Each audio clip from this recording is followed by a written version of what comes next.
இனிமையான நண்பர்களே, அன்புள்ளம் கொண்ட சொந்தங்களே, அனைவருக்கும் வணக்கம்.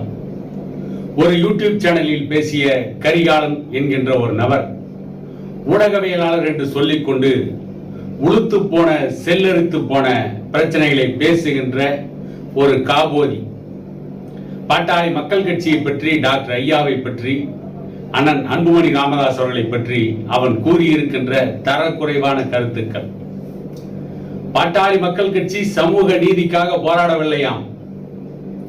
பாட்டாளி மக்கள் கட்சியுடைய தலைவர் அன்புமணி ராமதாஸ் அவர்கள் பாராளுமன்றத்திற்கு செல்லவில்லையாம். இதை சொல்பவன் யார் என்று கேட்டால், திமுகவிற்கு சொம்பு தூக்குகின்ற, திமுகவிற்கு சொம்பு அடிக்கின்ற, திமுகவிற்கு ஜால்ரா போடுகின்ற, ஊடகத்தில் பணம் வாங்கி கொண்டு திமுகவிற்கு கருங்காலி வேலை செய்கின்ற கரிகாலன் என்கின்ற ஒரு நபர். அவன் சொல்கிறான், அன்புமணி அவர்கள் பாராளுமன்றத்திற்கு செல்லவில்லை. தென்னிந்தியாவிலேயே குறைந்த வருகை பதிவேடு உள்ள பாராளுமன்ற உறுப்பினர் அன்புமணி அவர்கள் என்று. பாராளுமன்றத்திற்கு போன 39 நாடாளுமன்ற உறுப்பினர்கள் கடந்த 5 ஆண்டுகளில் திமுக மற்றும் திமுக கூட்டணியில் ஏன் திருமாவளவன் உள்ளிட்டவர்கள், தற்பொழுது சிதம்பரம் தொகுதியிலே வெற்றி பெற்ற திருமாவளவன் ஏற்கனவே சிதம்பரம் தொகுதியிலே வெற்றி பெற்றிருந்தார். விழுப்புரம் தொகுதியிலே வெற்றி பெற்ற விடுதலை சிறுத்தைகள் கட்சியினுடைய நாடாளுமன்ற உறுப்பினர் ரவிக்குமார் இப்பொழுதும் நாடாளுமன்ற உறுப்பினர். இவர்கள் பாராளுமன்றத்தில் என்ன பேசி கிழித்தார்கள், என்ன சாதித்தார்கள்? திமுகவில் ஒரு சிலரை தவிர மற்ற 39 நாடாளுமன்ற உறுப்பினர்களில் ஒரு சிலர், அதுவும் பெரும்பாலானவர்கள், பாராளுமன்றத்திலே உறுதிமொழி எடுப்பதற்கு வாயை திறந்தோடு சரி, அடுத்த 5 ஆண்டு காலம் அமைதியாக இருந்துவிட்டு அவருடைய சுய லாபத்தை மட்டுமே பார்த்து கொண்டு வந்து விட்டார்கள். சமூக நீதியை பற்றி பேசுகின்ற பாட்டாளி மக்கள் கட்சி மத்தியிலே 2% இடஒதுக்கீடு என்று ஆரம்பத்திலேயே கோரிக்கை வைத்தார்கள். இப்பொழுது அதை ஏன் மோடியிடம் கேட்கவில்லை என்று கேட்கிறார்கள். இதைத்தானே நாங்கள் மாநில அரசிடம் கேட்கிறோம். 20% வன்னியர்களுக்கு இடஒதுக்கீடு கருணாநிதியிடம் கேட்டோம், ஜெயலலிதாவிடம் கேட்டோம், எடப்பாடி பழனிசாமியிடம் கேட்டோம், போராடினோம். ஏன் அவர்களுக்கு கொடுக்கவில்லை என்று வன்னியர்கள் மீது அக்கறை இருந்தால் திமுகவை பார்த்து அந்த கேள்வியை கேட்டிருக்க வேண்டும். சரி, பாரதிய ஜனதா கட்சியோடு கலைஞர் கருணாநிதி தானே முதலில் கூட்டணி வைத்தார்.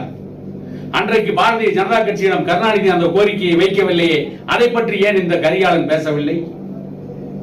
ஏன் காங்கிரஸ் கட்சியோடு இப்பொழுது உறவு வைத்துக் கொண்டிருக்கிறார்களே? சென்ற முறை நாடாளுமன்ற தேர்தலில் வாக்குறுதி கொடுத்ததே காங்கிரஸ் கட்சி. வன்னியர்களுக்கு 2% இடஒதுக்கீடு காங்கிரஸ் கட்சி ஆட்சிக்கு வந்தால் கொடுப்போம் என்று ஒரு வாக்குறுதி கூட கொடுக்கவில்லையே. மோடி கொடுக்கவில்லை. சரி, ஏன் காங்கிரஸ் கட்சி யோக்கியம் அவர்கள் கொடுத்திருக்கலாம் அல்லவா? அந்த கட்சியோடு தானே திருமாவளவன் கூட்டணி, திமுக கூட்டணி. அதை பற்றி எல்லாம் ஏன் இவர்கள் பேசுவதில்லை? விக்கிரவாண்டி தேர்தல் வந்துவிட்டது. இனி வாடகை வாயன்கள் வருவார்கள். திமுகவிடம் பணத்தை பெற்றுக்கொண்டு பாட்டாளி மக்கள் கட்சியை பார்த்து கேள்வி கேட்பதற்கு வருவார்கள். பாட்டாளி மக்கள் கட்சி என்ன மாநிலத்தில் ஆட்சியில் இருந்ததா? ஆட்சியில் இல்லை என்றாலும் கூட போராடி பல்வேறு சமூகங்களுக்கு இடஒதுக்கீட்டை பெற்றுக் கொடுத்திருக்கிறோம். முஸ்லிம் சமூகத்திற்கு, அருந்ததியர் சமூகத்திற்கு பெற்று தந்தவர் பாட்டாளி மக்கள் கட்சியின் நிறுவனர் டாக்டர் ஐயா அவர்கள். அதை பற்றி பாட்டாளி மக்கள் கட்சியுடைய பொதுச் செயலாளர் வடிவேல் ராவணன் பாட்டாளி மக்கள் கட்சி தாழ்த்தப்பட்ட சமூகத்திற்கு என்ன செய்தது என்பதை பற்றி ஒரு பெரிய பட்டியலையே வெளியிட்டிருக்கிறார். தெரியவில்லை என்றால் கரிகாலன் போன்ற காபோதிகள் எல்லாம் அதை படித்து பார்த்து தெரிந்து கொள்ளட்டும். அதை விடுத்துவிட்டு பாட்டாளி மக்கள் கட்சியின் மீது புழுதி வாரி தூற்றி அவர்கள் தன்னை விளம்பரப்படுத்திக் கொண்டு அதன் மூலம் திமுகவிடம் ஆதாயம் பெறுவதற்காக அயோக்கியத்தனமான காரியங்களில் ஈடுபட வேண்டாம். வேண்டுமென்றால் நேருக்கு நேர் விவாதத்திற்கு வாருங்கள், நான் அழைக்கிறேன். பாட்டாளி மக்கள் கட்சி வன்னியருக்கு என்ன செய்தது? திருமாவளவனும் திமுகவும் வன்னியருக்கு என்ன செய்தார்கள்? ஏன் ஜெகத் ரட்சகன் உள்ளிட்டவர்கள்? இன்னும் பாட்டாளி மக்கள் கட்சியை பார்த்து கேள்வி கேட்ட ஜெகத் ரட்சகன், பாட்டாளி மக்கள் கட்சியின் தலைவர் அன்புமணி ராமதாஸ் அவர்களும் ஐயா அவர்களும் வன்னியர்களுக்கு என்ன செய்தார்கள் என்று கேள்வி கேட்டவர்கள் எல்லாம் நேரடியாக விவாதத்திற்கு வாருங்கள். திமுக என்ன செய்தது என்ற அவருடைய முகத்திரையை கிழித்து காட்டுகிறோம். பாட்டாளி மக்கள் கட்சியை பார்த்து கேள்வி கேட்கின்ற இந்த கரிகாலன் போன்ற காபோதி எல்லாம் இதுவரை வன்னியருக்காக என்றாவது பேசி இருக்கிறார்களா? பாட்டாளி மக்கள் கட்சி வன்னியர்களை வைத்து வளமாகிவிட்டது.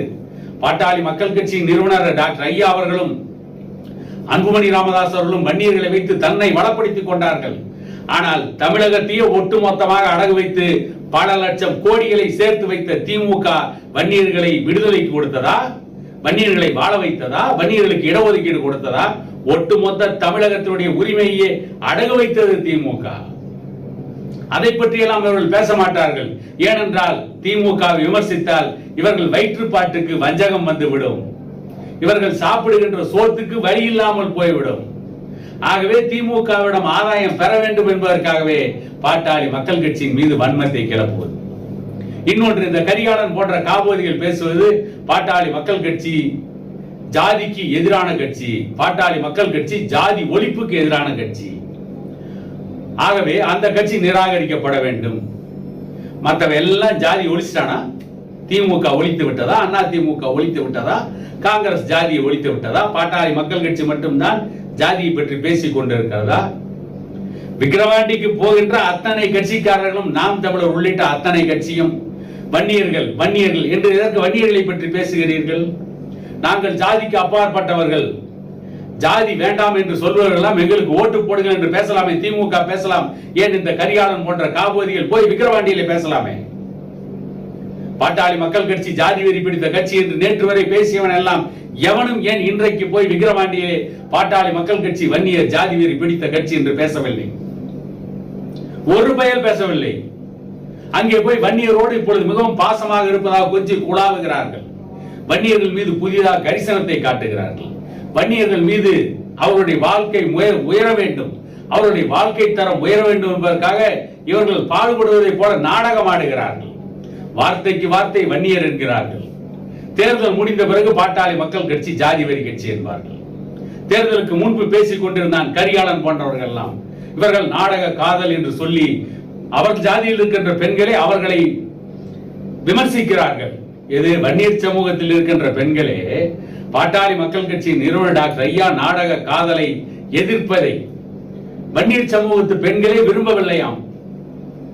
பின்ன எந்த சமூகத்து பெண்கள் விரும்புகிறார்கள்? எந்த சமூகத்து பெண்கள் நாடக காதலில் அதிகமாக பலியானது? வேப்பளங்குறிச்சி திலகவதி என்ன டாக்டர் ஐயா அவர்கள் நாடக காதலை எதிர்ப்பது தவறு என்று சொன்னாரா? எத்தனை பெண்களுடைய வாழ்க்கை நாடக காதலால் சீரழிந்திருக்கிறது, எத்தனை விவாகரத்துக்கள் திருமணமான 10 நாட்களில் நடந்திருக்கிறது, எத்தனை வழக்குகள் போயிருக்கிறது, எத்தனை பெற்றோர்கள் கண்ணீர் வடித்திருக்கிறார்கள், எத்தனை பிள்ளைகள் நாடக காதலால் நடுத்தெருவுக்கு வந்திருக்கிறார்கள் என்ற புள்ளிவரத்தை எல்லாம் எடுத்து காட்டியிருக்கிறார் டாக்டர் ஐயாவும் பெண்களுடைய பாதுகாப்பிலே அக்கறை கொண்ட அமைப்புகள். இந்த நாடக காதலை ஆதரிக்க வேண்டும் என்பதற்காக பேசுகின்ற கரிகாலன் போன்ற காபோதிகள் பாட்டாளி மக்கள் கட்சியின் மீது வஞ்சத்தோடு பேசுவதற்கு முக்கிய காரணங்களில் அதுவும் ஒன்று. பாட்டாளி மக்கள் கட்சியும் டாக்டர் ஐயா மட்டும் விழிப்புணர்வை ஏற்படுத்தவில்லை என்றால் பெண்களை ஏமாற்றி அதன் மூலம் தன்னுடைய வாழ்க்கையை வளப்படுத்திக் கொண்டு டாஸ்மார்க்கிலே குடித்துவிட்டு கூத்தடிக்கின்ற அந்த கூட்டம் நாடக காதலை டாக்டர் ஐயா எதிர்த்தார் என்கின்ற ஒரே காரணத்திற்காகவே அவரை வேண்டுமென்றே விமர்சனம் செய்து கொண்டிருக்கிறார்கள். ஏன் நாடக காதலை பற்றி இப்பொழுது விக்கிரவாண்டியிலே போய் பேசலாமே? விக்கிரவாண்டியிலே போய் டாக்டர் ஐயா அவர்கள் நாடக காதலை எதிர்த்ததை, நாடக காதலை அழிக்க வேண்டும் என்று அவர் போராடியதை தவறு என்று விக்கிரவாண்டியிலே போய் பேச வேண்டியதுதானே? அதை விடுத்து விட்டு ஏன் பாட்டாளி மக்கள் கட்சியுடைய நிறுவனர் டாக்டர் ஐயா அவர்கள் திமுகவோடு கூட்டணி வைத்தார், பாரதிய ஜனதா கட்சியோடு கூட்டணி வைத்தார்? சமூக நீதி பேசுகின்ற கட்சி பாரதிய ஜனதா கட்சியோடு கூட்டணி வைக்கலாமா? பாட்டாளி மக்கள் கட்சி கூட்டணி வைக்கலாமா?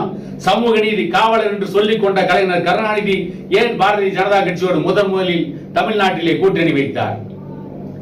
கருணாநிதி கூட்டணி வைக்கும் போது பாரதிய ஜனதா கட்சி சமூக நீதிக்கு எதிரான கட்சி கிடையாது, சமூக நீதியை ஆதரிக்கிற கட்சி. பாமக கூட்டணி வைத்தால் சமூக நீதிக்கு எதிரான கட்சி. சரி, தமிழ்நாட்டில் திமுக சமூக நீதிக்காக என்ன சாதித்து கிழித்தது? 20% இடஒதுக்கீடு கொடுத்தார்களாம். எப்பொழுது? 8 ஆண்டுகள் தொடர் போராட்டம் நடத்தி 21 உயிர்களை பலி கொடுத்ததற்கு பிறகு வன்னியர் சமூகத்திற்கு மட்டுமே கொடுக்க வேண்டிய இடஒதுக்கீடை சீர்குலைத்து, அந்த இடஒதுக்கீட்டை சீரழித்து 108 ஜாதிகளை இணைத்து இடஒதுக்கீடு கொடுப்பதாக நாடகமாடி சமூக நீதியை சாய்த்த மிகப்பெரிய சண்டாளன் கலைஞர் கருணாநிதி என்பது நாட்டு மக்களுக்கு நன்றாகவே தெரியும். வன்னியர்களுடைய உரிமையை பறித்த கருணாநிதி வன்னியர்களுக்கு இடஒதுக்கீடு கொடுத்தார் என்று பொய்யான தோற்றத்தை அன்று முதல் இன்று வரை இந்த கரிகாலன் போன்ற காபோதிகள் கூறிக்கொண்டிருப்பது வேடிக்கை, விந்தை. இவர்களுடைய வயிற்றுப்பாட்டுக்கு வஞ்சகம் வந்துவிடக் கூடாது என்பதற்காகவே பாட்டாளி மக்கள் கட்சி நிறுவனர் டாக்டர் ஐயா அவர்களையும் அன்புமணி ராமதாஸ் அவர்களையும் தவறாக விமர்சனம் செய்து கொண்டிருக்கிறார்கள்.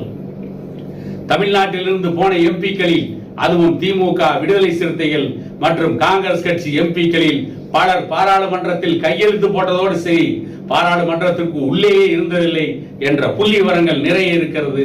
பாராளுமன்றத்திலே வாயையே திறக்காத எம்பிக்களை வைத்துக் கொண்டு பாராளுமன்றத்திலே கோதாவரி காவிரி இணைப்புக்காகவும் நீட் தேர்வுக்காகவும் நீட் தேர்வை ரத்து செய்ய வேண்டும் என்பதற்காகவும் தொடர்ந்து வலியுறுத்தி பேசிய அண்ணன் அன்புமணி ராமதாஸ் அவர்கள் மீது வேண்டுமென்று திட்டமிட்டு பொய்யை பரப்ப வேண்டும் என்பதற்காகவே இந்த கரிகாலன் என்கின்ற காபோதிகள் எல்லாம் பொய்யான செய்திகளை மக்கள் மன்றத்திலே பரப்பிக் கொண்டிருக்கிறார்கள் என கூறிக்கொண்டு இன்னொரு காணொலியில் உங்களை சந்திக்கும் வரை உங்களிடமிருந்து விடைபெறுவது உங்கள் எடப்பாடி துரைசாமி.